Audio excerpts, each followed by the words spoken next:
Você já parou pra pensar por que o governo simplesmente ignora a existência dos caçadores de Oni e permite que os demônios continuem aterrorizando tudo ao redor? E mais, qual o real motivo daquela misteriosa marca que, ao invés de dar poder sem limites, acaba reduzindo a vida de quem o desperta? Aposto que vocês também já ficou com essas dúvidas na cabeça. Então chega mais, porque hoje eu vou explorar pra vocês os 5 pontos que fazem todo o sentido em Demon Slayer. Então já sabe, né? Se acomoda aí, relaxa e vem comigo, porque hoje, ao invés de falar mal, como de costume, vou mergulhar a fundo nesse universo maravilhoso.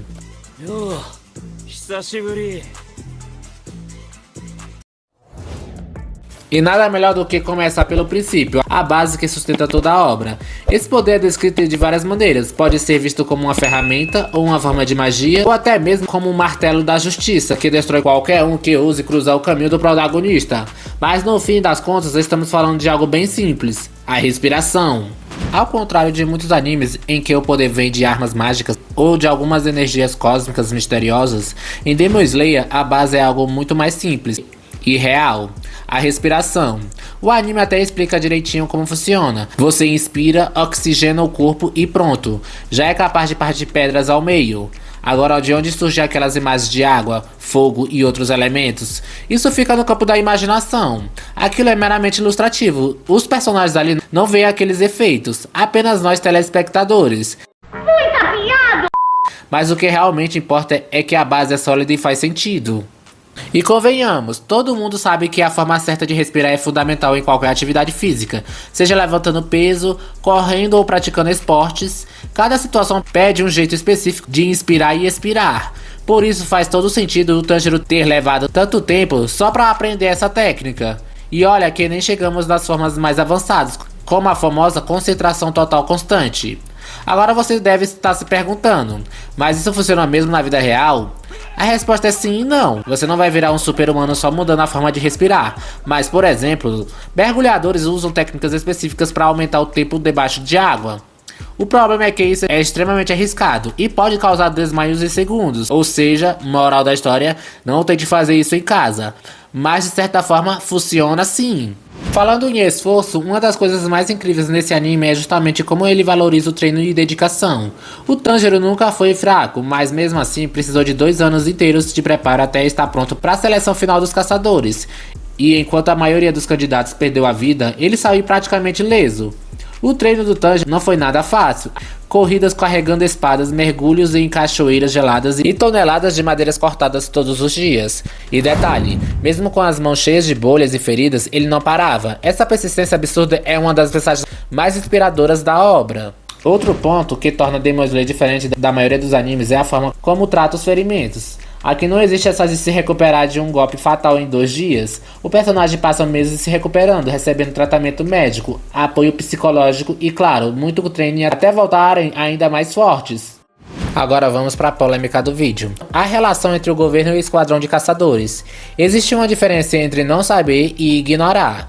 E pensando bem, parece que o Japão da época simplesmente escolheu fechar os olhos tanto para os caçadores quanto para os próprios demônios. Para entender isso, precisamos lembrar do contexto histórico.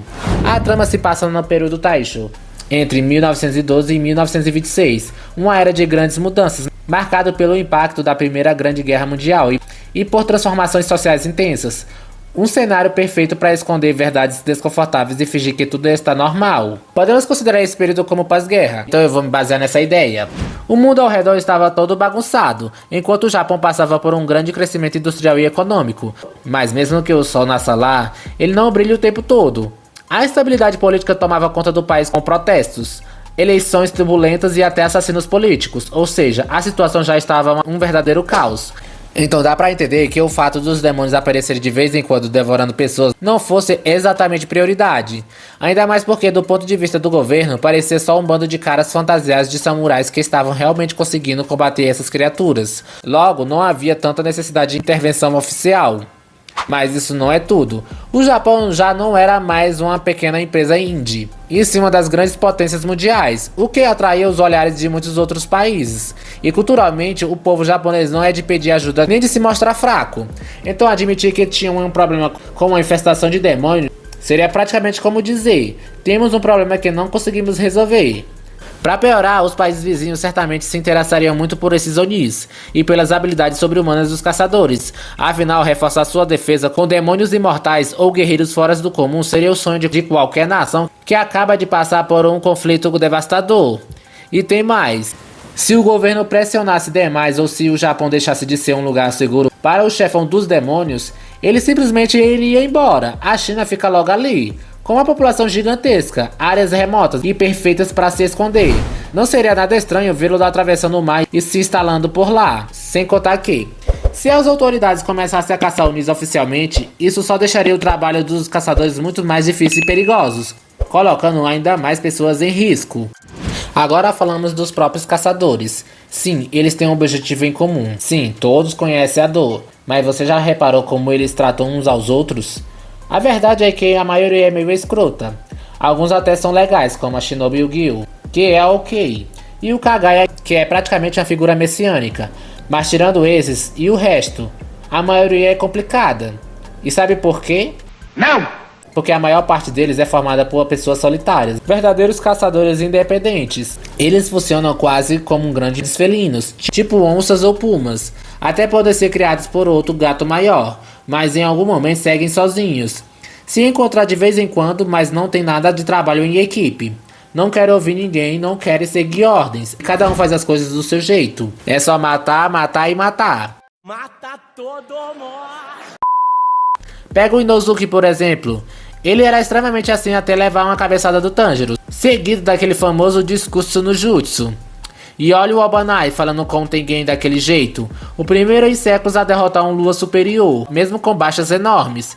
E o cara ainda vai a esculacho racheira do som. Zero empatia, zero companheirismo, zero respeito. Você conseguiu derrotar só o sexto Lua superior, que piada. Ah, pelo amor de Deus, Obanai. Fala como se tivesse matado já vários Luas superiores. Incompetente. Enfim, a mesma coisa acontece com o Sanemi e o Genya. O que eu quero dizer é, o motivo dos caçadores não conseguirem avançar de verdade contra o Muzan é em parte porque eles não sabem trabalhar em equipe. É verdade, eles estão unidos pela mesma organização, mas dentro dela não existe união real. Cada um age por conta própria, e só quando o deus do roteiro coloca os protagonistas junto deles é que as coisas começam a acontecer. Primeiro o julgamento, depois a luta contra os 6, a Vila dos Ferreiros e por aí vai. E o que mudou nesse processo? O trabalho em equipe. Isso só começa a rolar porque o Tanjiro tava lá, por exemplo. Só que o Tanjiro trouxe mais coisas para essa mesa, a maldição. Digo, a marca do caçador. É tipo uma atualização pré-instalada no corpo que você só desbloqueia depois de cumprir certos requisitos. A marca só pode ser despertada por caçadores extremamente fortes, aquela forma avançada da respiração que eleva seus níveis de oxigênio, pulso e temperatura corporal. Pois é, agora multiplica isso. Para despertar a marca você precisa passar por uma experiência quase de morte, atingir 200 batimentos por minuto e ter uma febre de 39 graus. Mas aqui está o detalhe. Seres humanos normais não passam dos 25 anos assim. Caçadores já têm vida curta, mas aqueles que despertam a marca se tornam incrivelmente poderosos em pouco tempo, só que a custo de uma vida ainda mais breve. Quer um exemplo? O Gyumei tinha 27 anos quando despertou a marca e não morreu de imediato, mas é porque o efeito leva tempo para cobrar seu preço. Agora pensa comigo. Será que esses requisitos são mesmo tão absurdos? Tipo, um pouco de cardio e uma febrezinha não fazem mal, né?